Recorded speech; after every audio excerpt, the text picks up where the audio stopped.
জীবনে অনেক আল্লাহর নাম শুনেছেন। এই রবি ইবনে সুলাইমান রাহমাতুল্লাহি আলাইহি জগৎ একজন বুজুর্গ ছিলেন, ছোট্ট মানুষ, প্রাপ্ত বয়স্ক মাত্র 16 থেকে 20 বছর বা 20 থেকে 30 বছর বয়স হবে। এমন সময় তার 12 জন সাথীদেরকে নিয়ে একদিন সিদ্ধান্ত গ্রহণ করেছে যে শোনো, জীবনে তো কত গুনাহগার করলাম, বিভিন্ন জায়গায় বিভিন্ন টাকা পয়সা নষ্ট করলাম, আমরা একটা সিদ্ধান্ত গ্রহণ করি, আমরা আজকে থেকে আর টাকা পয়সা নষ্ট করব না, আমরা এই টাকা পয়সা জমাইয়া বাইতুল্লাহ জিয়ারত করার জন্য হজ করতে যাব। আমার আপনার সমাজের যুবকরা যদি এই সিদ্ধান্ত নেয়, বাপের হোটেলের টাকা আমি আর নষ্ট করব না, আমার যতটুকু টাকা প্রয়োজন ততটুকু নষ্ট করে, ততটুকু ব্যয় করে, বাদ বাকি যা টাকা থাকবে অল্প কিছুদিনের মধ্যে সে ব্যক্তি বাইতুল্লাহ জিয়ারত করতে সক্ষম হবে। অসম্ভবের কিছু নয়। আজকে আমার আপনার সন্তান যে পরিমাণ টাকা একটা বড় হজ করা তার দ্বারা সম্ভব, কথা বলা সম্ভব নয়, অবশ্যই সম্ভব। তো আসুন, এই রবি ইবনে সুলাইমান রাহমাতুল্লাহি আলাইহি 12 জন সাথীদেরকে নিয়ে সিদ্ধান্ত গ্রহণ করলেন যে তারা হজ করতে যাবে। এক পর্যায়ে টাকা জমালেন। টাকা জমানোর পর এলাকার সমস্ত এলাকাবাসী থেকে বিদায় নিলেন যে আমরা অমুক মাসে অমুক তারিখে হজ করতে যাব। হজ করার জন্য যখন ডেট হলো, হজ কথা 12 জন সাথী হজের দিকে রওনা হয়েছে। আগে থেকে আমাদের মতো বিমান ছিল না, হেঁটে যেতে হতো, বা জাহাজে যেতে হতো। তো রবি ইবনে সুলাইমান এবং তার 12 জন সাথীদেরকে নিয়ে হজ করার জন্য বাইতুল্লাহ থেকে রওনা হয়েছে। রওনা হওয়ার পর কিছু দূর যাওয়ার পর 12 জনের শরীরে ক্লান্ত হয়ে পড়েছে। হঠাৎ করে তারা সিদ্ধান্ত গ্রহণ করলো, আমরা এই মরুভূমির প্রান্তরে আমরা তাঁবু টানাইয়া রাত্রি যাপন করি। বিকালবেলায় তারা সিদ্ধান্ত গ্রহণ, তারা দিন হেঁটে আসছি, ক্লান্ত, যা খেজুর টেজুর নিয়ে আসছি, তো আমরা এখানে বসে আজকে সারা রাত কাটাবো, আমরা এখানে তাঁবু গাড়ি। রবি ইবনে সুলাইমান এবং তার 12 জন সাথী সহ তাঁবু গাড়লেন। তাঁবু গাড়ার পর রবি ইবনে সুলাইমান তাদেরকে তাঁবুর ভিতরে রাখা রবি ইবনে সুলাইমান এক নদীর কিনার দিয়ে হাঁটতেছে আর ঠান্ডা বাতাস উপভোগ করতেছে।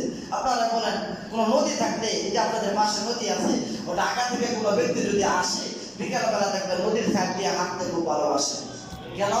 সারাদিন তো ওই যে ঘরের মধ্যে বন্দি থেকেছে, এখন নদীর ঠান্ডা হাওয়া তার মনের মধ্যে খুব লাগাইতে খুব ভালোবাসে। তো রবি ইবনে সুলাইমান মরুভূমির প্রান্তরে ছিল, তো দেখছে নদীর কিনারে মাগরিবের নামাজের পর দিয়ে নামাজ তাঁবুর মধ্যে আদায় করে নদীর পাশ দিয়ে হেঁটে যাচ্ছে আর ঠান্ডা হাওয়া উপভোগ করতেছে। রবি ইবনে সুলাইমান রাহমাতুল্লাহি আলাইহি নজর করে দেখে যে নদীর পাশ দিয়ে যে হাঁটতেছে, হঠাৎ করে নজর করে দেখে তার সামনে একজন যুবতী মহিলা দেখা যায়। হাতের মধ্যে মোজা, পায়ের মধ্যে মোজা আছে, মুখ দেখা যায় না, শরীরটা বড় ঢাকা ছিল, বুরকা পরিহিত একজন নারী ছিল। রবি ইবনে সুলাইমান ওই মহিলাকে নজর করে পিছনে পিছনে হাঁটতেছে। হঠাৎ করে মহিলাকে দেখে নদীর কিনারের মধ্যে একটি মরা গাধা দেখা যায়। মরা গাধা থেকে ওই মহিলা ব্যাগ থেকে একটি চাকু বের করে বা একটি ছুরি বের করে মরা গাধা থেকে গোশত কাটতেছে আর ব্যাগের মধ্যে ভরতেছে। রবি ইবনে সুলাইমান রাহমাতুল্লাহি আলাইহি আশ্চর্য হয়ে গেলেন আর মনে মনে ভাবলেন, এই মহিলা কতটুকু খারাপ, হয়তো বা তোমার সাথে সম্পর্ক আছে। এই মরা গরু মরা গাদার গোশত কেটে হোটেলের মধ্যে নিয়ে দেয় আর সে হোটেল টাকা দেয় আর সে টাকা দিয়ে চলাফেরা করে। আজকে আমাদের সমাজে এমন কিছু মানুষ আছে, ওই মুরগি মরলে হোটেলের মধ্যে পাঠায়, হোটেলের মধ্যে পাঠানোর পর ওই ওটা দিয়ে কাবাব বানায় আর আমি আপনি খাই। কথা বল না, কে ঠিক না?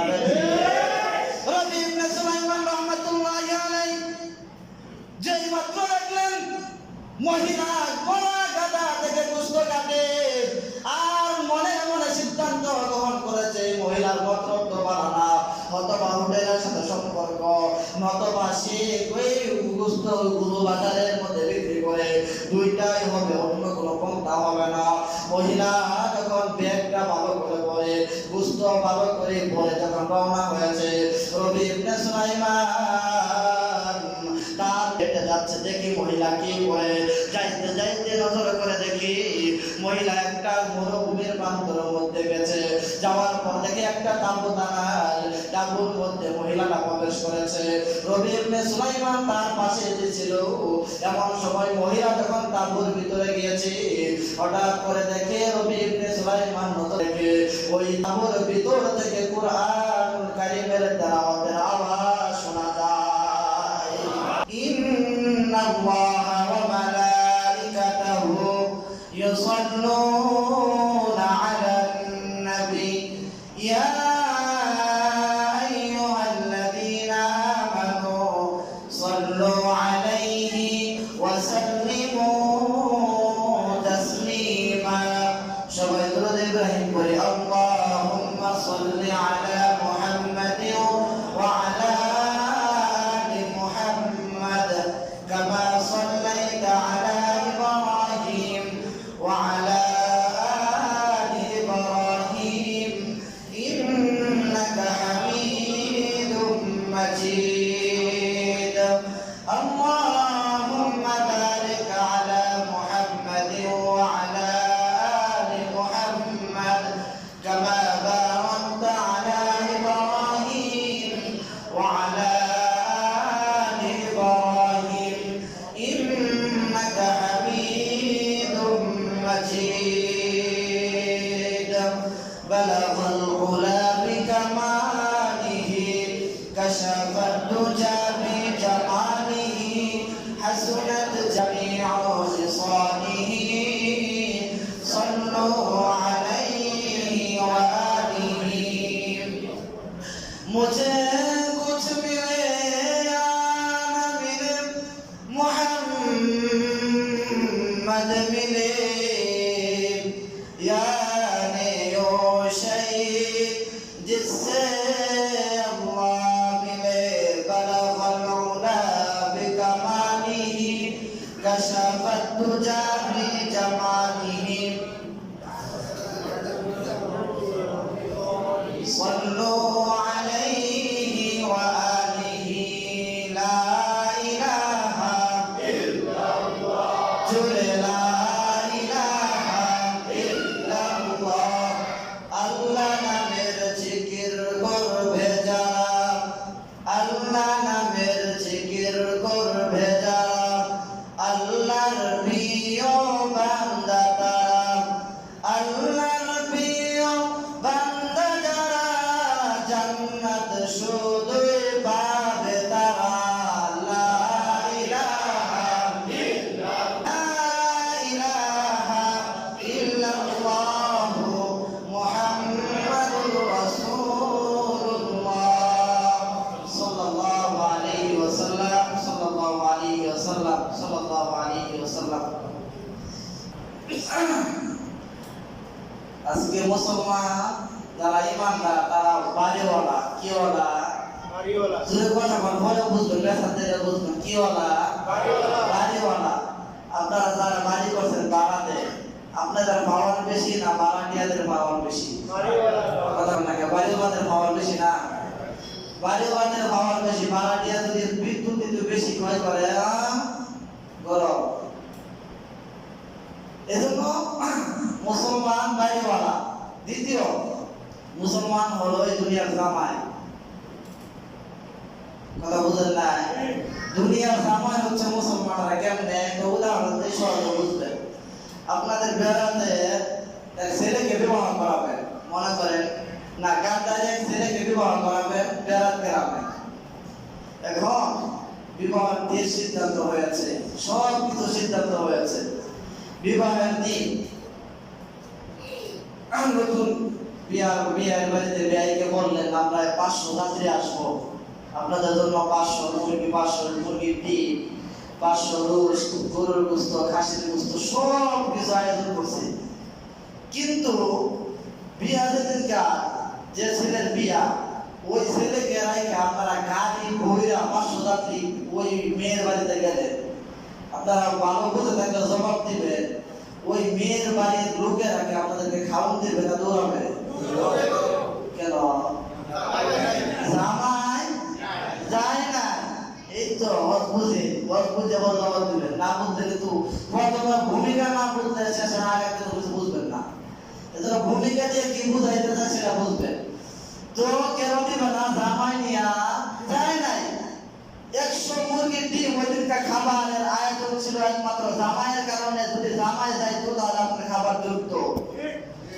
জামাই যদি যাইতো মুরগির ডিম খাওয়া মিস হতো না। জামাই যদি যাইতো রুশ খাওয়া মিস হইতো না। ঠিক আজকে সমাজে যদি মুসলমান না থাকতো, ইহুদি নাসারাদের খাবারের কোনো দৃষ্টি ছিল না। আজকে যদি মুসলমান দুনিয়ার মধ্যে না থাকে, ইমানদার যদি দুনিয়ার মধ্যে না থাকে, আল্লাহ রাব্বুল আলামিন বলেন আমি দুনিয়াকে এক মুহূর্ত ঠিক রাখবো না। কেন? মুসলমানদের জন্য আজকে ইহুদি নাসারারা খায়া বাচ্চা আছে। যেমন আপনারা জামাই নিয়ে গেলে আপনারা খাবার পাইতেন, জামাইয়ের জন্য খাবার। তো আপনারা ইমানদারেরা দুনিয়ার জামাই, বুঝছেন? উদাহরণটা বুঝছেন? আসুন আমরা কত তাফসীরে সূরাতুল বুরুজ থেকে 9 নম্বর আয়াত পর্যন্ত তাফসীর শুনতেছিলাম। আজকে 10 নম্বর এবং 11 নম্বর আয়াত তেলাওয়াত করেছি। হয়তো এই দুই আয়াতের তাফসীর করা সম্ভব হবে না, তবু যতটুকু করা যায় ইনশাআল্লাহ চেষ্টা করব। প্রতি তাফসীর নেই, এই তাফসীরে আপনাদের কাছে দুটো জিনিস চাই। এক নাম্বার চাই, প্রতি তাফসীরে আমি চাই হুজুর মনে ভাবতেন হুজুর আপনার কাছে জিনিসটা জিনিস না, এটা আমি চাই আমার নিজের ফায়দার জন্য। এক নাম্বার হলো যখন আমি কোনো আশ্চর্যজনক কোনো কিছু বলবো বা কোনো যখন সুবহানাল্লাহ বলবো লাগে, যেন আলহামদুলিল্লাহ বলতে হয়, ওই জায়গা বুঝে মেরে দিবেন। বুঝছেন তো? ইনশাআল্লাহ জায়গা বুঝে কি করবেন? মেরে দিবেন।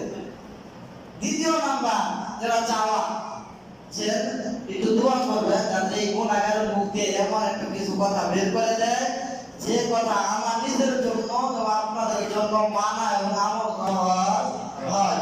বুঝাইতে পারছেন? সম্পদ চাইলাম না দোয়া চাইলাম, কোলাবাটাকে সম্পদ চাইলাম না দোয়া চাইলাম, দোয়া করতে পারবেন না।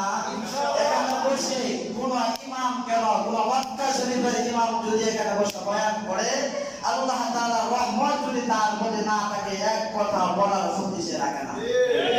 এজন্য দোয়া করবেন আল্লাহ তাআলা এমন কিছু কথা জবান দিয়ে বের করে দেয় যে কথা আমার নিজের জন্য আপনাদের জন্য মানা এবং আমল করা কি হয়? সহজ হয়। এখন আসুন আমার আপনার মানা যদি একটা কথা যদি জীবনে মানতে পারে, আর একটা কথা তারা যদি হেদায়েত আল্লাহ তাআলা দিয়া দেয়, একটা কথা মানার কারণে আল্লাহ তাআলা জান্নাত দিয়া দেয়, তাহলে আমি লাভবান না ক্ষতিগ্রস্ত? লাভবান। আসুন কেন শুধু আমরা দুনিয়ার মধ্যে নাই, এই যে কথায় কথা মনে পড়ে আলোচনা দেওয়ার আগে ঘটনা শোনাই।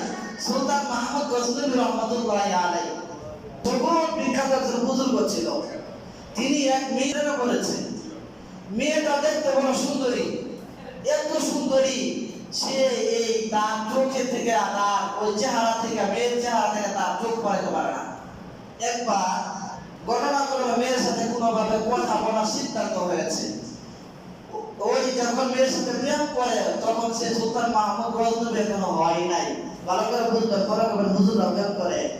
এলাকাকে বলে দিলাম যে সুলতান মাহমুদ গজনবী ওই যখন প্রেম করে, মেয়ের প্রেমে পড়েছে, তখন সে সুলতান মাহমুদ গজনবী এখন পর্যন্ত হয় নাই। তো সুলতান মাহমুদ গজনবী রহমাতুল্লাহি আলাইহি মেয়ের প্রেমে পড়েছে, সারাদিন মেয়ের পিছে, মেয়ের অপেক্ষায় থাকে কখন সে সময় কাটাবে, এই চিন্তায় বেহুল। হঠাৎ করে একদিন মেয়ের সাথে কথা বলার চান্স পেয়েছে। মেয়েকে ডাক দিয়ে বলে, আজকে অমুক জায়গায় বিকালবেলা আসরের পরে তোমার সাথে সাক্ষাৎ করবো, তুমি অমুক জায়গায় আসবা। আজকে আমাদের সমাজের ছেলেমেয়েরা যারা প্রেম করে, প্রেমিকাকে ডাক দিয়ে অমুক জায়গায় আসবা, আমার বাবার টাকা হোটেলে তোমার সাথে সাক্ষাৎ করবো। কথা বল না কে?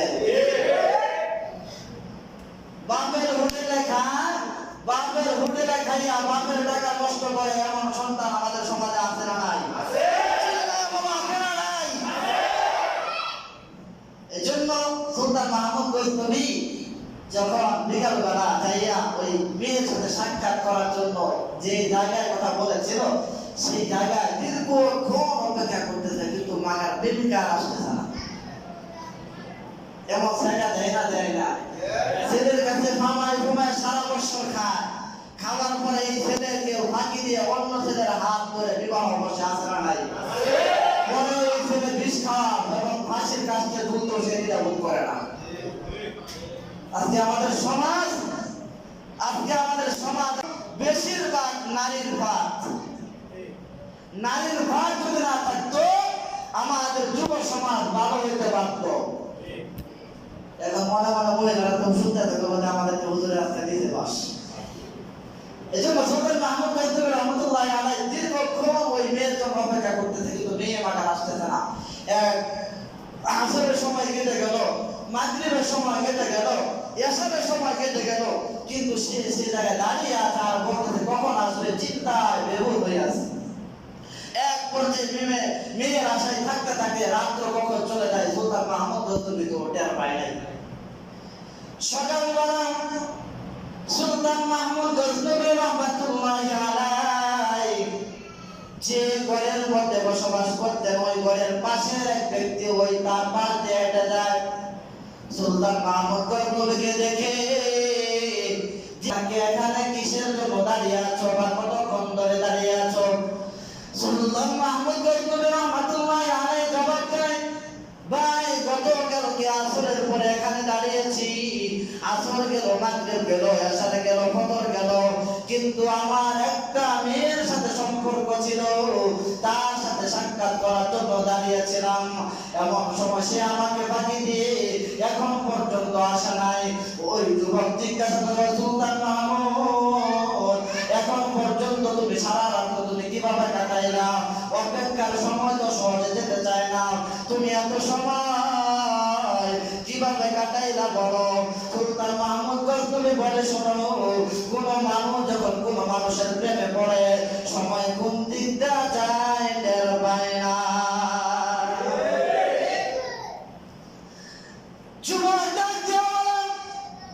সুলতান মাহমুদ, শোনো, তোমাকে আমি একটা নসিহত করি, তুমি সারা রাত্র একটা মেয়ের জন্য কাটিয়ে দিয়েছো, আর আমি তোমাকে একটা নসিহত করি, তুমি শুনে রাখো, তুমি এই রাত্রটা যদি কোন মহিলার পিছে না কাটাইয়া আল্লাহ রাব্বুল আলামিনের কাছে কাটাইতা, সারা রাত্র নামাজ আদায় করতা, আল্লাহ রাব্বুল আলামিন তোমাকে ওলি বানায়া দিত। এই নসিহতটা তার অন্তরে ঢুকছে। এই নসিহতটা কি করছে? তার অন্তর ভালো আসর করছে। হ্যাঁ, জীবিত বলেছে, এই মেয়ের জন্য না দাঁড়াই থাকা যদি সারা রাত্র আল্লাহর সাথে কথা বলতাম, তাহাজ্জুদ নামাজে কাটাইতাম, সারা রাত্র নফল ইবাদত করতাম, আল্লাহ তাআলা অবশ্যই আমাকে চিকট ওলি বানাই দিত। এই অপেক্ষায় নসিহত পাইয়া সুলতান মাহমুদ গজনবী বাড়িতে গেলেন। যাওয়ার পর মেয়ের যা কিছু ছিল সব কিছু ত্যাগ করে দিয়ে পরের দিন রাতের বেলা মাওলা পাকের সাথে সম্পর্ক করে সুলতান মাহমুদ গজনবী হয়েছে।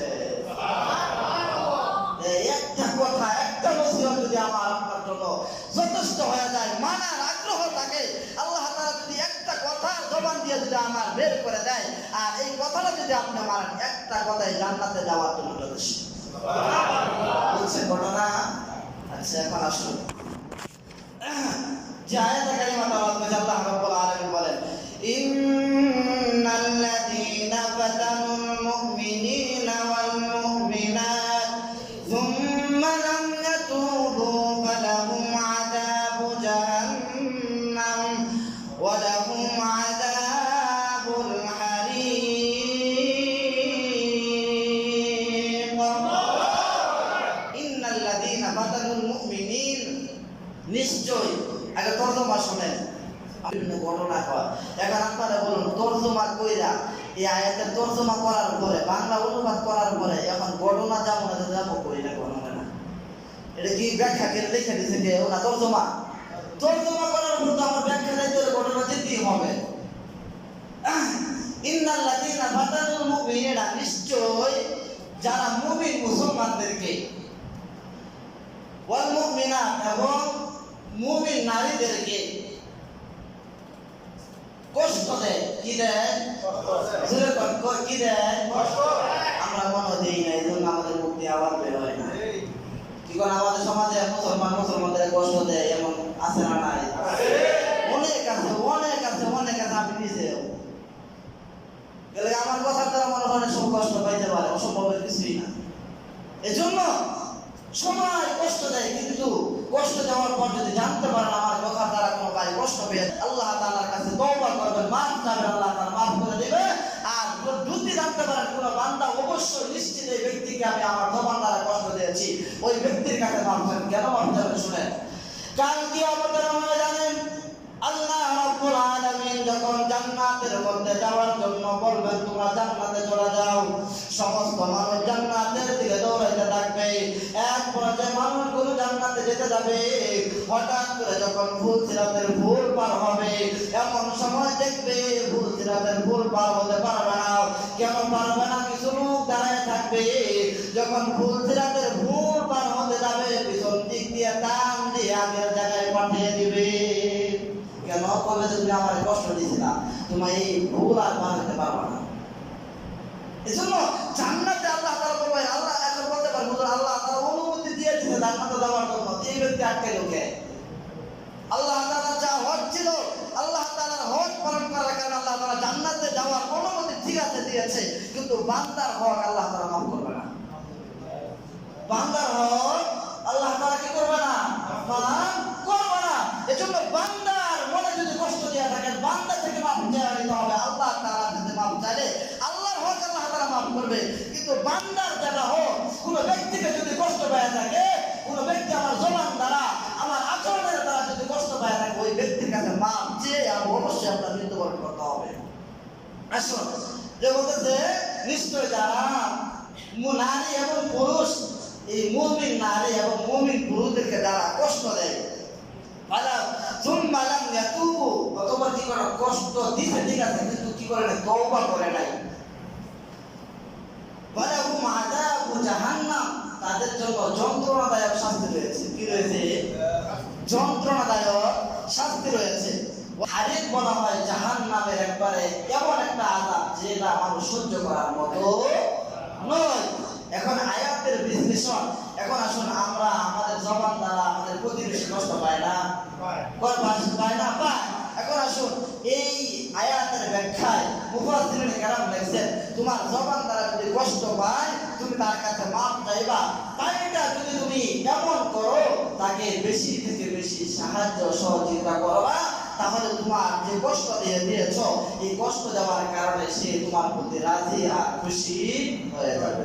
এখন আসলে রাজি খুশি হওয়া একটা আয়াতের ব্যাখ্যায় মুফাসসিরিন কেরাম যখন এই ব্যাখ্যা লিখছেন যে বেশি থেকে বেশি মুমিন ব্যক্তিকে কি করবা? দান করবা, ভালো আচরণ দেখাইবা। এই ক্ষেত্রে একজন বুজুর্গর নাম আসছে যার নাম হলো রবি ইবনে সুলাইমান রাহমাতুল্লাহি আলাইহি। জীবনে অনেক আল্লাহর নাম শুনেছেন। এই রবি ইবনে সুলাইমান রাহমাতুল্লাহি আলাইহি জগৎ একজন বুজুর্গ ছিলেন, ছোট্ট মানুষ, প্রাপ্ত বয়স্ক মাত্র 16 থেকে 20 বছর বা 20 থেকে 30 বছর বয়স হবে। এমন সময় তার 12 জন সাথীদেরকে নিয়ে একদিন সিদ্ধান্ত গ্রহণ করেছে যে শুনো, জীবনে কত গুনাহ কাজ করলাম, বিভিন্ন জায়গায় বিভিন্ন টাকা পয়সা নষ্ট করলাম, আমরা একটা সিদ্ধান্ত গ্রহণ করি আমরা আজকে থেকে আর টাকা পয়সা নষ্ট করব না, আমরা এই টাকা পয়সা জমাইয়া বাইতুল্লাহ জিয়ারত করার জন্য হজ করতে যাব। আমার আপনার সমাজের যুবকরা যদি এই সিদ্ধান্ত নেয় বাপের হোটেলের টাকা আমি আর নষ্ট করব না, আমার যতটুকু টাকা প্রয়োজন ততটুকু নষ্ট করে ততটুকু ব্যয় করে বাদ বাকি যা টাকা থাকবে অল্প কিছুদিনের মধ্যে সে ব্যক্তি বাইতুল্লাহ জিয়ারত করতে সক্ষম হবে। অসম্ভবের কিছু নয়। আজকে আমার আপনার সন্তান যে পরিমাণ টাকা একটা বড় হজ করা তার দ্বারা সম্ভব, কথা বলা সম্ভব নয়? অবশ্যই সম্ভব। তো আসুন এই রবি ইবনে সুলাইমান রাহমাতুল্লাহি আলাইহি 12 জন সাথীদেরকে নিয়ে সিদ্ধান্ত গ্রহণ করলেন যে তারা হজ করতে যাবে। এক পর্যায়ে টাকা জমালেন। টাকা জমানোর পর এলাকার সমস্ত এলাকাবাসী থেকে বিদায় নিলেন যে আমরা অমুক মাসে অমুক তারিখে হজ করতে যাব। হজ করার জন্য যখন ডেট হলো হজ করা 12 জন সাথী হজের দিকে রওনা হয়েছে। আগে থেকে আমাদের মতো বিমান ছিল না, হেঁটে যেতে হতো বা জাহাজে যেতে হতো। তো রবি ইবনে সুলাইমান এবং তার 12 জন সাথীদেরকে নিয়ে হজ করার জন্য বাইতুল্লাহ থেকে রওনা হয়েছে। রওনা হওয়ার পর কিছু দূর যাওয়ার পর শরীরে 12 জনের শরীরে ক্লান্ত হয়ে পড়েছে।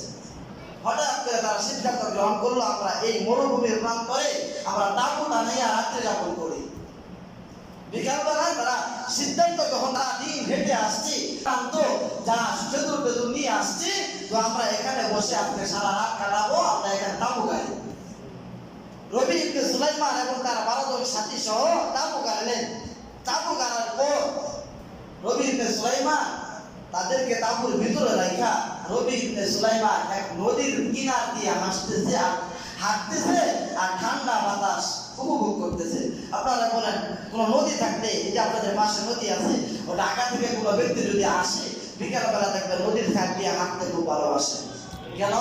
সারাদিন তো ওই যে ঘরের মধ্যে বন্দি থেকেছে, এখন নদীর ঠান্ডা হাওয়া তার মনের মধ্যে খুব লাগাইতে খুব ভালোবাসে। তো রবি ইবনে সুলাইমান মরুভূমির প্রান্তরে ছিল, তো দেখছে নদীর কিনারে মাগরিবের নামাজের পর দিয়ে নামাজ তাঁবুর মধ্যে আদায় করে নদীর পাশ দিয়ে হেঁটে যাচ্ছে আর ঠান্ডা হাওয়া উপভোগ করতেছে।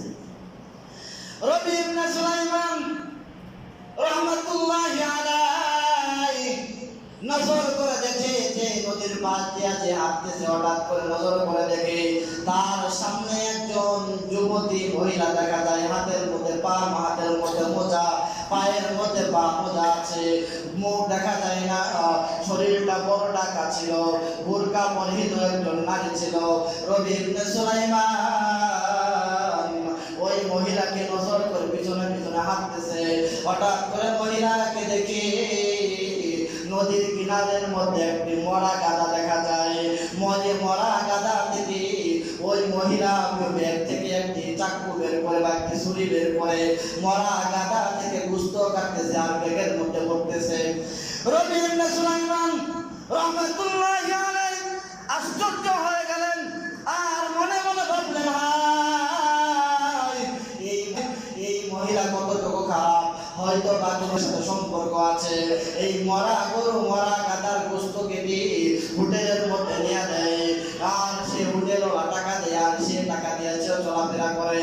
আজকে আমাদের সমাজে এমন কিছু মানুষ আছে, ওই মুরগি মরলে হোটেলের মধ্যে পাঠায়, হোটেলের মধ্যে পাঠানোর পর ওই ওটা দিয়ে কাবাব বানায় আর আপনি খাই। কথা বল না যে ঠিক না? রবি ইবনে সুলাইমান রাহমাতুল্লাহি আলাইহি যেই মাত্র দেখলেন মহিলা মরা গাদা থেকে গোশত কাটে আর মনে মনে সিদ্ধান্ত গ্রহণ করেছে মহিলার মতলব বাড়ানা, অথবা হোটেলের সাথে সম্পর্ক, নতবা সে ওই গোশত গুরু বাজারের মধ্যে বিক্রি করে, দুইটাই হবে, অন্য কোনো পন্থা হবে না। মহিলা যখন ব্যাগটা ভালো করে পরে, গোশত ভালো করে পরে যখন রওনা হয়েছে, রবি ইবনে সুলাইমান তার হেঁটে যাচ্ছে। দেখি মহিলা কি করে, যাইতে যাইতে নজর করে দেখি মহিলা একটা মরুভূমির প্রান্তরের মধ্যে গেছে। যাওয়ার পর দেখি একটা তাঁবু দাঁড়ায়, তাঁবুর মধ্যে মহিলাটা প্রবেশ করেছে। রবি ইবনে সুলাইমান তার পাশে ছিল। এমন সময় মহিলা যখন তাঁবুর ভিতরে গিয়েছে, হঠাৎ করে দেখে রবি ইবনে সুলাইমান নজর দেখে ওই তাঁবুর ভিতর থেকে কুরআন কারীমের তেলাওয়াতের আওয়াজ শোনা যায়। রবি ইবনে সুলাইমান রাহমাতুল্লাহি আলাইহি আশ্চর্য হয়ে গেলেন আর মনে মনে ভাবলেন, আমি কি ভেবেছিলাম আর কি হলো। এই চিন্তায় বিপদ হয়ে গেল, আমার ধারণাটা সঠিক হয় নাই। অনেক সময় মানুষ যেটা ভাবে এটার বিপরীত হয়ে যায়। এমন সময় রবি ইবনে সুলাইমান রাহমাতুল্লাহি আলাইহি দাঁড়াইয়া কুরআনুল কারীমের তেলাওয়াত শুনতেছে। হঠাৎ করে এক পর্যায়ে কুরআনুল কারীমের তেলাওয়াত বন্ধ হয়ে গেল। বন্ধ হয়ে যাওয়ার পর 3 জন থেকে 4 জন বাচ্চা ডাক দেয়া বলে, ও মা, আজকে 5 দিন ধরে কোনো কিছু খাই না, আমাদের জন্য কি তুমি খাবার এনেছো কিনা? তাই মহিলাটা ডাক দেয়া বলে, মা বাবারা শোনো, আমি তোমাদের জন্য গোশত এনেছি। মহিলাটা গোশত ব্যাগ থেকে গোশত বের করলেন। বের করার পর বাচ্চারা যখন গোশত দেখলো, মুখের মধ্যে হাসি ফুটে এসেছে। মহিলাটা বাবাদেরকে সান্ত্বনা দিলেন, তোমরা কোরআনুল কারীম তেলাওয়াত করতে থাকো, আমি তোমাদের জন্য গোশত পাকাচ্ছি। সন্তানেরা যখন আশ্চর্য হয়ে গেলেন, মা আমাদের জন্য গোশত এনেছে, সন্তানরা খুশি। এমন সময় রবি ইবনে সুলাইমান তাঁবুর পাশে দাঁড়ানো ছিলেন, হঠাৎ করে ঘরের মধ্যে ঢুকে যায়। মহিলাটা ডাক দেয়া বলে, ভাই আপনি কে? কেন আপনি? আমি একজন মহিলা, আপনি কেন আমার ঘরের মধ্যে প্রবেশ করলেন? আমার সতীত্বকে আপনি নষ্ট করবেন কেন? এমন সময় রবি ইবনে সুলাইমান ডাক দেয়া বলে, মা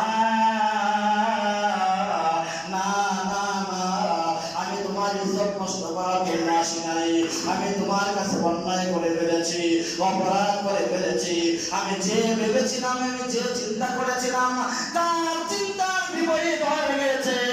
তোমার সন্তানদেরকে 5 দিন ধরে কোনো কিছু খাওয়াইতে পারো না, কিন্তু তোমাদের জন্য তো এই সময় মরা গাদার গোশত খাওয়াও জায়েজ।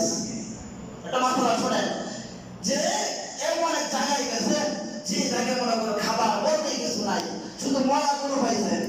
আপনার প্রাণ যায় যায় অবস্থায় সময় ওই মরা গরুর গোশত খাওয়া আপনার জন্য কি জায়েজ? জায়েজ আছে এই সময়। রবি ইবনে সুলাইমান রাহমাতুল্লাহি আলাইহি মহিলাকে ডাক দেয়া বলেন, মা শুনো, তোমার বাবাদেরকে মরা গাদার গোশত খাওয়াতে হবে না, তুমি কিছুক্ষণ অপেক্ষা করো, আমি আসতেছি। মহিলাকে এভাবে অপেক্ষা করার কথা বলি রবি ইবনে সুলাইমান তাঁবুর কাছে আসলেন। আসার পর সাথীদেরকে ডাক দেয়া বললেন, ও আমার সাথীরা শোনো, যাও তোমরা হজে যাও, আমি আর হজে যাব না। কি বলছে? যাও তোমরা হজে যাও, আমি আর হজে যাব না। সমস্ত সাথীরা ডাক দেয়া বললেন, কেন এবার হজে যাবে না? তুমি তো প্রথমে সিদ্ধান্ত গ্রহণ করেছো, বলেছো টাকা জমাইয়া হজে যাইবা, কেন এবার হজে যাইবা না? কারণ কি? এমন সময় রবি ইবনে সুলাইমান বলে, না বলা যাবে না, আমি বাড়িতে চলে যাব, তোমরা হজ করতে যাও। সমস্ত 11 জন সাথী মিলে হজে চলে গেলেন। রবি ইবনে সুলাইমান তার অংশের টাকাটুকু নিয়ে ওই তাঁবুর মধ্যে চলে গেলেন। তাঁবুর মধ্যে চলে যাওয়ার পর মহিলার হাতে একটা গাঁঠুরি দিলেন যে, মা ধরো, এই গাঁঠুরির মধ্যে যত টাকা আছে সবটুকু টাকা আমি তোমার সন্তানদেরকে দান করে দিলাম। যেই মাত্র সন্তানদেরকে দান করে দিল, মহিলা ঠিক থাকতে পারল না। মহিলা জবাব দেয়, ও যুবক শুনো, আমার পরিচয় জানো?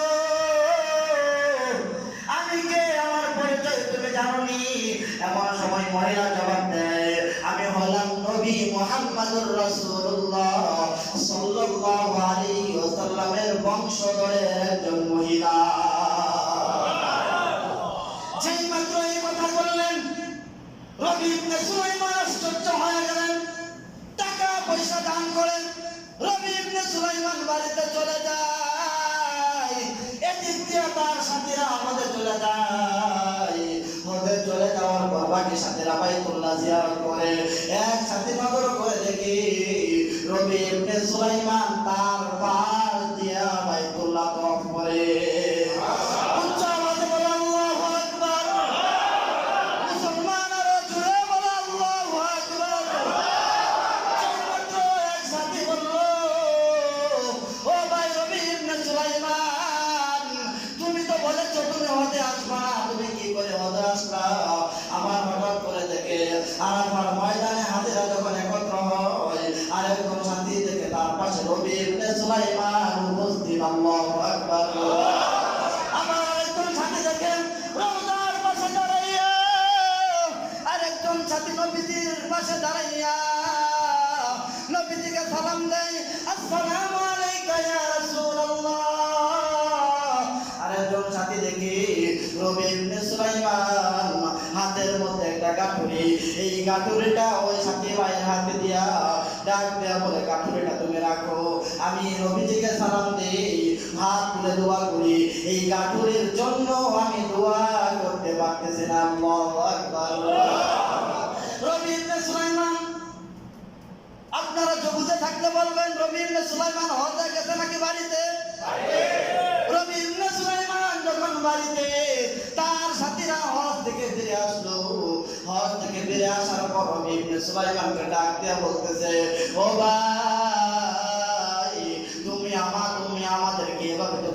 পারলা, তোমাকে তো আরাফার ময়দানে দেখেছি, তোমাকে তো বাইতুল্লাহ জিয়ারত করতে দেখেছি, তোমাকে তো নবীর রওজার পাশে দেখেছি, কিন্তু তুমি আমাদেরকে এভাবে ধোঁকা দিলা কেন? এমন সময় নবী ইবনে সুলাইমান ডাক দিয়ে বলে, ভাই তোমরা এসব কি বলতেছো? আমি তো হজেই যাই নাই। হজে গেছে? আমি তো হজেই যাই নাই, তোমরা এসব কি বলে বলে আমাকে লজ্জা দিচ্ছ? আমি তো হজেই যাই নাই। এক পর্যায়ে নবী ইবনে সুলাইমান ওই নবীদের পাশে, নবীদের রওজার পাশে যে ব্যক্তি সালাম দিয়েছিল, তার হাতে যে কাটুরে দিয়েছিল, ওই ব্যক্তি ডাক দিয়ে বলল, ও নবী ইবনে সুলাইমান, তুমি মিথ্যা কথা বলবা না। তুমি নবীদের রওজার পাশে দু হাত তুলে যখন মোনাজাত করার জন্য বলেছিলা, তোমার হাতের মধ্যে একটা কাটুরে ছিল, তুমি আমার হাতে দিয়েছো কিনা সেটা বলো। নবী ইবনে সুলাইমান বলে, না না না, আমি কোনো কাটুরি দেই নাই।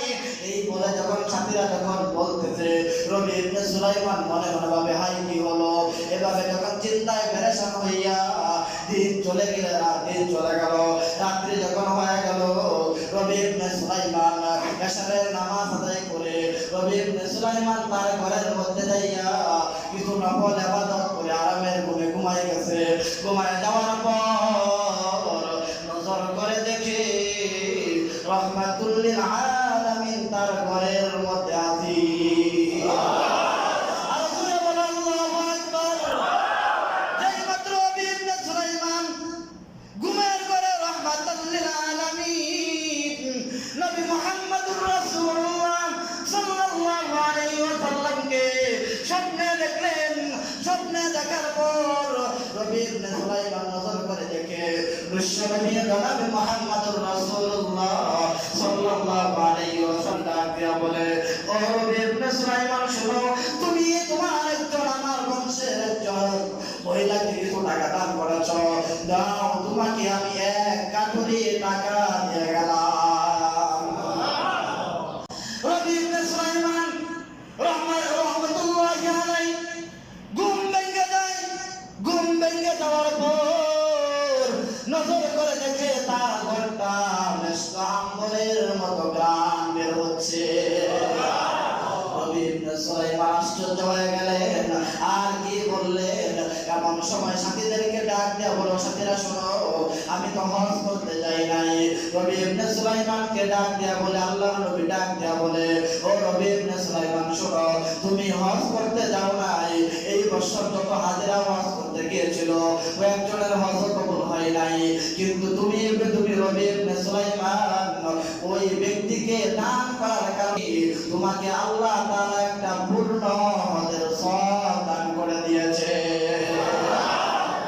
আর তোমার পূর্ণ হজ হওয়ার কারণে, তোমার হজ আল্লাহ তাআলার দরবারে কবুল হওয়ার কারণে আল্লাহ রাব্বুল আলামিন ওই বছর যত হাজিরা ছিল সমস্ত হাজিদের হজকে তোমার উসিলা কবুল করেছে।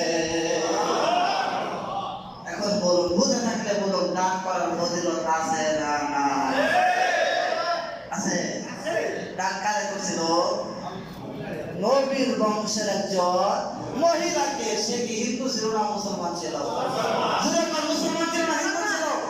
মুসলমান ছিল। আজকে আমরা মুসলমানদেরকে টাকা দিতে দ্বিধাবোধ করি, আর আসতে পারি, আর আসতে পারছে বউ হইনা লাগবে। এজন্য বলতেছিলাম যে কোন ব্যক্তিকে কি করা কষ্ট দেওয়া যাবে না। যদি না পারেন, একমাত্র তার কাছে যদি কোনো ব্যক্তি উপকার করতে যদি নাও পারেন, কিন্তু কষ্ট দেওয়া যাবে না। মাসলুমের দোয়া আল্লাহ তাআলার প্রথম আসমান পাড়ি দিয়ে, দ্বিতীয় আসমান পাড়ি দিয়ে, তৃতীয় আসমান পাড়ি দিয়ে, চতুর্থ আসমান পাড়ি দিয়ে, পঞ্চম আসমান পাড়ি দিয়ে আরশে আজিম পর্যন্ত আল্লাহ রাব্বুল আলামিন পৌঁছে যায়। এজন্য যে ব্যক্তি কোন মানুষকে জুলুম করে, ওই ব্যক্তি নিশ্চিত যদি মাজলুম হইয়া আল্লাহ তাআলার দরবারে যত হাত উঠায়, আপনি নিশ্চিত ধ্বংস, আপনি নিশ্চিত ধ্বংস, নিশ্চিত ধ্বংস। এজন্য মুসলমান খুব সাবধান। কোন মুসলমানকে কি করা যাবে না, কষ্ট দেওয়া যাবে না। এখন আসুন দ্বিতীয় আয়াতের পূর্ণটা বলার সময় নেই, আর মাত্র সময় আছে 15 মিনিট। কয় মিনিট? 15 মিনিট। দ্বিতীয় আয়াতের ইন্নাল্লাযীনা আমানু ওয়া আমিলুস সালিহাত। এখন আমি আপনাদের একটা প্রশ্ন করি, এবিসিডি তাকাবেন না, প্রশ্ন বুঝে থাকলে জবাব দিবেন। আমাদের আসল বাড়ি কোথায়? জান্নাতে। ওইছে না, উত্তরটা ওইছে না। আমাদের আসল বাড়ি কোথায়? এই আসল বাড়ি জানেন না, আমাদের গান্ধারিয়া বসবাস করে। আমাদের ঢাকা শহরে বসবাস করা দরকার। গান্ধারিয়া কেন? আসল বাড়ি হলো জান্নাত নয়, আসল বাড়ি হলো জান্নাতুল ফিরদাউস। সুবহানাল্লাহ। জান্নাত তো হচ্ছে কতই না জান্নাত। জান্নাত তো 8টা জান্নাত আছে। 8টা জান্নাতের মধ্যে সবচেয়ে বড় যে জান্নাত, ওই জান্নাত হলো জান্নাতুল ফিরদাউস। আর আমরা ছিলাম ওই জান্নাতে। আবার যাব কোথায়? আমাদের আপনি এক জায়গায় বেড়াতে গেলেন, ছেলে সফরে গেলেন, আবার কি আপনি আমার বাড়ি মামিসিং যাবেন, আপনাদের গান্ধারিয়া আসবেন। কই আসবেন? গান্ধারিয়া আসবেন। আসল বাড়ি যেখানে সেখানে আসবেন। এজন্য আমরা ছিলাম কোথায়? জান্নাতে। আবার আমরা যাব কোথায়? জান্নাতে। এখন আসো, জান্নাতে যাব, আমাদের আসল বাড়ি। এক ব্যক্তি ব্যাপারটা বুঝলে আলোচনা বুঝবেন, নাহলে বুঝবেন না। যে মনে করেন এক ব্যক্তি তার নিজের বাড়ি ছিল না, আয়ু কেমনে? আপনারা বলেন, আমাদের আসল বাড়ি তো জানলাম, আমাদের আসল বাড়ি জান্নাত। এই জান্নাতটা কোন দিকে? কোন দিকে? জানা দরকার আছে না নাই? আচ্ছা, কোন দিকে? আপনি মনে করেন আগে জায়গার নাম জানা থাকা লাগবে যে আমার আসল বাড়ি হলো জান্নাত, তারপরে এটা কোন দিকে, তারপরে জানা লাগবে এটা কত দূরে। ওই দূরত্ব অনুযায়ী আমরা কি করবো? যানবাহন নির্ধারণ করবো। কিন্তু আজকের আলোচনার মধ্যে যানবাহন নির্ধারণ করুন যাইতো না, বুঝছেন? ওই পর্যন্ত যাবে না। আমাদের আসল বাড়িতে জান্নাত। এই জান্নাতের পরিচয় আজকে বল। এক নম্বর হলো আসল বাড়ির নাম জানতে হবে, তারপর এটা কোন দিকে সেটা জানতে হবে, তারপর দ্বিতীয় নাম্বার হলো এটা কতটুকু দূরে সেটা জানতে হবে। তারপর ওই দূরত্ব অনুযায়ী যানবাহন নির্ধারণ করা লাগবে। এখন মনে করেন আপনি কক্সেস বাজার যাবেন, আপনি অটো দিয়ে যাইতে আরম্ভ করছেন, হইব কয়দিন লাগবো? আর বেশি লাগবো? 3-4 দিন লাগবো। আপনি মনে করেন সৌদি আরব খরচ করতে যাবেন, আপনার বাড়ি সৌদি আরব। এখন মনে করেন যে আপনার নিজের সাইকেল আছে, যাইতে নাই, এটা কি দূরত্ব অনুযায়ী যানবাহন নির্ধারণ হয়েছে? কত টাকা যানবাহন নির্ধারণ হয়েছে? হয় নাই। দূরত্ব যেরকম তার যানবাহনটা হতে হবে এরকম। তার দূরত্ব যেরকম হবে তার যানবাহনটা এমন হবে। আপনি যাবেন এখান থেকে গড়িয়াপুর, অটো দ্বারাই যথেষ্ট। আপনি যাবেন এখান থেকে মনে করেন ঢাকা, আপনার বাসে ওঠা লাগবে। আপনি মনে করেন এখান থেকে যাবেন রোজারও ভোগ করতে, আপনার বিমানে ওঠা লাগবে। আপনি যদি শুধু অটোর আশায় করে দেন, আপনি ওই পর্যন্ত যাওয়া হবে। এখন আসুন, আমাদের আসল বাড়িটা কোথায়? জান্নাতে। এটা কোন দিকে? এটা কোন দিকে সেটার পরিচয়টা দিই। আল্লাহ তাআলা যখন আমাদের আদি পিতাকে বলেন, আদম আলাইহিস সালাম, অনেকে জানেন না, বলা না মহিলারা বাইতে না করে দিছে, হুজুর কিছু জিজ্ঞাসা সাবধান। এই যে এটা পিছে তাকে আওয়াজ করে জোরে বলেন, আমাদের আসল বাড়ি কোথায়? জান্নাতে। এটা কোন দিকে? আমাদের আদি পিতা হচ্ছে হযরত আদম আলাইহিস সালাতু ওয়াস সালাম। তাকে বানানোর পর আল্লাহ তাআলা জান্নাতে রেখেছিল। রাখার পর আল্লাহ তাআলা বলেছিল, আদম শোনো, তোমাকে একটা বিধিবিধান দেই। ওই একটা গাছ আছে, ওই গাছের কাছে যাইবা না। কিন্তু আমার মতো ইবলিস আমার মতো হুজুর সাজা বাগিয়ে একটা বাইরে আদমকে কি করছে? দুকা দিয়েছে যে আল্লাহ যা কইছে এটা সব মিথ্যা। জোরে কর না, এই কথা বলেন না। তো আদম আলাইহিস সালাম ভুল করবে ওই গাছের কাছে গেছে। আল্লাহ তাআলা ওই গাছের কাছে যাওয়ার পর আল্লাহ তাআলা একটু অসন্তুষ্ট হওয়ার পর আল্লাহ তাআলা বলেন, যাও তুমি আমার জান্নাত থেকে নেমে যাও। আমরা শুনবো আল্লাহ তাআলা কইছে বেরিয়ে যাও। আসলে কিন্তু বেরিয়ে যাওয়ার কথা আল্লাহ তাআলা বলে নাই, প্রমাণ নেই। আল্লাহ তাআলা বলেন, কুলনা বিতু মিনহা জামিআ ফাইম্মা ইয়াতিয়ান্নাকুম মিন্নি হুদা ফামান তাবিআ হুদায়া ফালা খাউফুন আলাইহিম ওয়ালা হুম ইয়াহজানুন।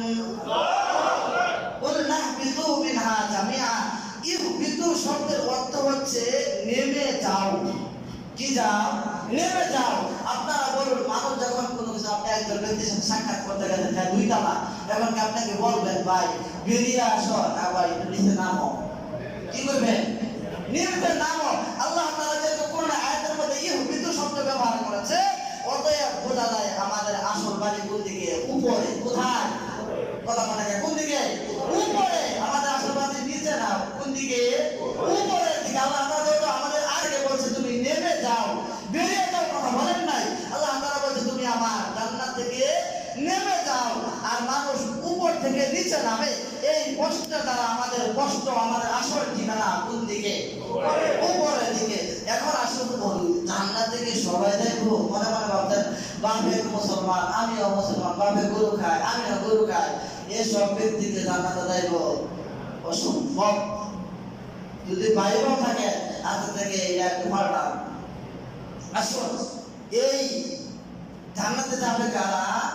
আল্লাহ তাআলা বলেন ইন্নাল্লাযীনা আমানু, ঈমানদাররা কই যাবে? জান্নাতে যাবে। ঈমানদাররা কই যাবে? জান্নাতে যাবে। এখন আর কেউ কোনো দিকে তাকাবেন না। শেষ কথা আমার দিকে সবাই তাকা।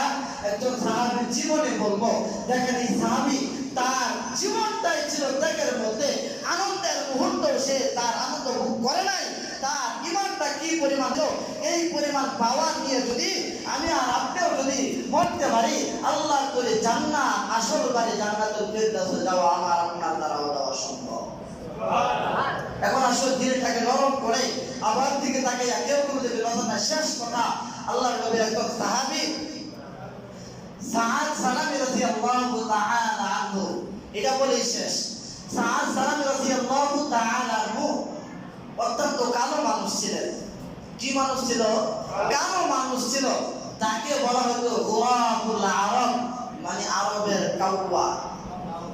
আরবের কাউয়া, যারা কাক বলে, যারা এটাকে কাক কি সুন্দর না কালা?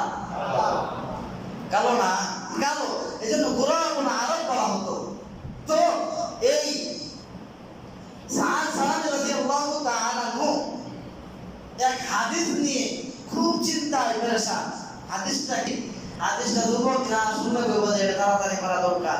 হাদিসটা শোনায়, আন নিকাহু নিসফুল ঈমান, আন নিকাহু সুন্নতি ফামান রাগিবা সুন্নতি ফালাইসা মিন্নি। যে ব্যক্তি বিবাহ করেছে এটা হলো নবীর সুন্নাত, আর যে ব্যক্তি বিবাহ করে নাই, ফামান রাগিবা সুন্নতি আন সুন্নতি ফালাইসা মিন্নি, সে আমার উম্মত নয়। নবী বলেছেন, নবী বলেছেন যে বিবাহ করেছে সে আমার উম্মত, আর যে বিবাহ করে নাই সে আমার উম্মত নয়।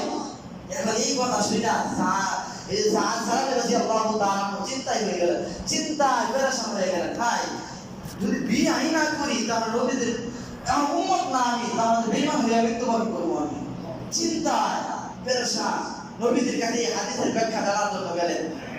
যাওয়ার পর নবীজিকে ডাক দেওয়া বলতেছে, ইয়া রাসূলুল্লাহ, আমি তো কালা মানুষ, আমার চেহারাও বেশি ভালো না, আমার কাছে তো কেউ মাইয়া বিবাহ দেয় না। আপনারা বলেন কালা মানুষরা কেউ পছন্দ করে না। তো এটা শুধু আজকে না, এটা আগেকার থেকে শুরু। তো নবীজির সাহাবী যখন বললো আমার কাছে কেউ মেয়ের বিবাহ দেয় না, তখন নবীজি বললেন, যা তুমি কি বিবাহ করবা? বলে হ্যাঁ আমি বিবাহ করবো। শুনো, মদিনার একজন সুন্দরী নারী আছে, তার থেকে সুন্দরী রূপসী আর কোন মেয়ে মদিনার মধ্যে নাই, যাকে বলা হয় হুরে মদিনা। সুবহানাল্লাহ। যাকে বলা হয় হুরে মদিনা।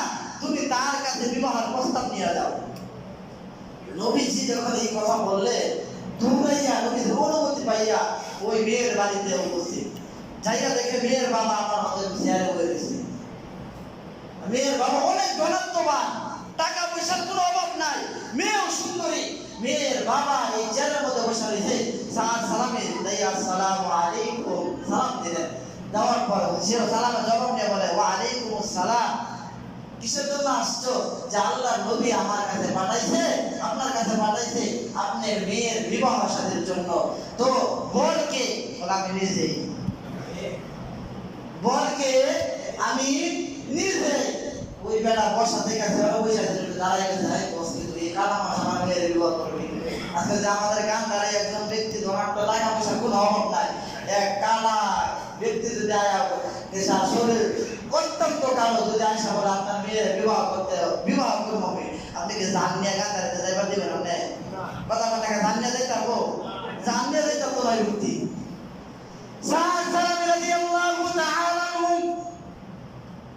মেয়ের বাবাকে সালাম দিয়া বললেন, আসসালামু আলাইকুম ভাই, আপনার মেয়ের বিবাহ শাদী করার জন্য আমি এসেছি। সালামের এই কথা শুনে মেয়ের বাবা ডাক দেয়া বলে, আপনি বলে কি? এমন সময় বলে আমি নিজে, সময় বলে ভাই আমি তোমার কাছে আমার মেয়ের বিবাহ দেব না, তুমি চলে যাও, অন্যথায় তোমাকে আমি আঘাত করবো। সালামি রাদিয়াল্লাহু তাআলা এই কথা শোনার পর মদিনা থেকে বেরিয়ে আসলেন, বাড়ি থেকে বেরিয়ে আসলেন। এমন সময় ওই মেয়ে, যে মেয়ের বিবাহের সাথে আলাপ করতেছে, ওই মেয়ের ভিতর থেকে ডাক দিয়া বলে, আব্বা কে এসেছিল? এমন সময় মেয়ের বাবা ডাক দিয়া বলি, একজন সাহাবী এসেছিল যার নাম হলো সাদ সালামি। কিন্তু কি নিয়ে এসেছিল? বাবা ডাক দিয়া বলেন, তোমার বিবাহের সম্বন্ধ নিয়ে এসেছিল। এমন সময় মেয়ের কাছে বলে, তাহলে আপনি তাড়িয়ে দিলেন কেন? এমন সময় সালামের কথা যখন মেয়ের কাছে বললেন, মেয়ে ডাক দিয়া বলি, ছেলেটা কেমন? ছেলেটাকে তো আমি চিনি, ছেলেটা অত্যন্ত কালো, চেহারা বেশি ভালো নয়। বাবা ডাক দিয়া বলি, এই জন্যই তো আমি তাড়িয়ে দিয়েছি, এই কালো ছেলের সাথে আমি হুরে মদিনাকে বিবাহ দেব না।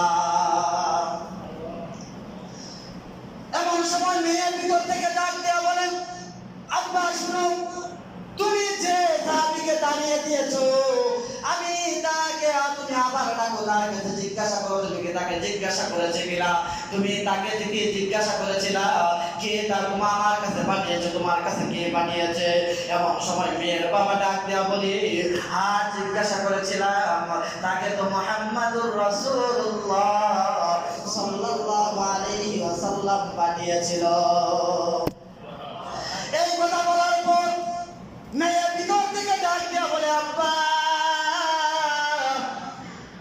আমার আর কোনো সন্দেহ নাই, নবীজি যদি এই কালো সাহাবীকে পাঠিয়ে থাকে, আমি মনে হয় মনে মনে সিদ্ধান্ত নিলাম, মদিনার মধ্যে এর থেকে সুন্দর আর পুরুষ নাই। এমন সময় মেয়ের বাবা মেয়েকে ধমক দিয়া বললেন, তুমি কিছুক্ষণ পূর্বে বলেছ এটা কালো, তুমি বিবাহ করে দিবা না, তুমি বিবাহ বসবা না, কিন্তু নবীজি পাঠানোর পরে না আমার সুন্দর হয়ে গেল কেন? এমন সময় মেয়ে ডাক দিয়া বলে, আব্বা মদিনার সমস্ত মানুষের কাছে সালামে কালো হতে পারে, যেহেতু নবীজি আমার কাছে বিবাহের জন্য পাঠিয়েছে, আমার স্বামী হিসাবে নবীজি পছন্দ করেছে, নবীজির চোখে যেহেতু সালামে সুন্দর, অতএব মদিনার মধ্যে এর থেকে সুন্দর আর কোনো সাহাবী নাই। যেই মাত্র এই কথা বললেন, মেয়ের বাবা দৌড়াইয়া গেলেন, সাহাবীকে ডাক দিয়ে আনলেন, নবীজির কাছে সালামে চলে যাবে। এমন সময় নবীজির কাছে যাওয়ার পূর্বে এই মেয়ের বাবা নবীজির দরবারে উপস্থিত। নবীজির কাছে যাইয়া বলতেছেন, ইয়া রাসূলুল্লাহ, ইয়া হাবিবাল্লাহ, ওগো নবীজি, আপনি আমার মেয়ের জন্য সালামকে পাঠিয়েছিলেন, আমি তাড়িয়ে দিয়েছি, যেহেতু আমার মেয়ের আছে আর আপনি পাঠিয়েছেন, আমার মেয়েকে কালো সাহাবীর সাথে বিবাহ দেব, আপনি বিবাহের আয়োজন করেন। আল্লাহ নবী ডাক দিয়া বললেন, যাও তোমার মেয়েকে বিবাহ সাথীর প্রয়োজন, যা কিছু প্রয়োজন তা কেনাকাটা করো, কিন্তু সালামি বড় দরিদ্র, টাকা পয়সা নাই, অত্যন্ত দরিদ্র মানুষ।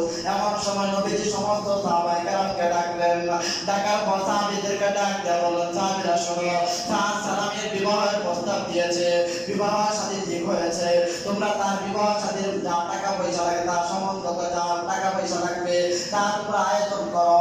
সমস্ত সাহাবায়ে কেরাম 1 টাকা 2 টাকা এভাবে দিয়ে বিবাহ শাদীর আয়োজন করলেন।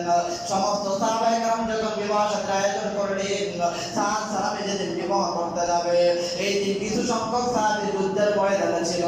হঠাৎ করে সাদ সালামী যুদ্ধের জন্য, সাদ সালামী বিবাহের জন্য যা কিছু ক্রয় করেছিল, এই ক্রয় করার পর হঠাৎ করে বিবাহ করতে যাবে, ঘোড়ার সওয়ার ঘোড়ার মধ্যে উঠবে, উঠা মাত্র একজন সাহাবী কে যেন আওয়াজ দিতেছে, আর তোমরা কে আছো? এখনো মদিনার মধ্যে আছো। ওদিক দিয়া সাহাবায়ে কেরাম যুদ্ধ করে, যুদ্ধ করতে করতে যুদ্ধ পরাজিত বরণ করতেছে। কে আছো? নবীদের সাহাবীদেরকে বিজয় করার জন্য যুদ্ধের ময়দানে যাবা। সাহাবায়ে কেরাম যখনই এই আওয়াজ দিচ্ছে, সাদ সালামীর কানের মধ্যে আওয়াজ পৌঁছলো। পৌঁছার পর সাদ সালামী নিজেকে প্রশ্ন করলেন, ওরে সাদ সালামী শোনো, তুমি কি বিবাহ করতে যাইবা নাকি যুদ্ধের ময়দানে যাইবা? যেখানে গেলে তোমার দুনিয়ার স্বাচ্ছন্দ্যময় জীবন যাপন হবে, আর যুদ্ধের ময়দানে গেলে তোমার মাথা কাটা যাবে, তুমি কোনটা সিদ্ধান্ত গ্রহণ করবা? সাদ সালামী যখন নিজের দিকে প্রশ্ন করলেন, এক পর্যায়ে নিজ থেকে আওয়াজ আসে যে না, বিবাহ শাদী করা যাবে না, যুদ্ধের ময়দানে চলে যাব। যে জিনিসগুলো বিবাহের জন্য ক্রয় করা ছিল, সমস্ত জিনিসগুলো আমার দোকানদারের কাছে ফিরাইয়া দিয়া টাকা এনে একটা তরবারি ক্রয় করলো। তরবারি ক্রয় করার পর এই সাদ সালামী যুদ্ধের ময়দানে চলে গেলেন। যুদ্ধের ময়দানে চলে যাওয়ার পর সমস্ত সাহাবায়ে কেরাম যুদ্ধ করে, একজনের চেহারা দেখা যায় না। হঠাৎ করে নজর করে দেখে কত বড় অনেক বড় তরবারি দ্বারা কাফেরদেরকে একদিক থেকে কুবাইয়ে ফেলতেছে, আর মুসলমানদের বিজয় হইতেছে। আল্লাহু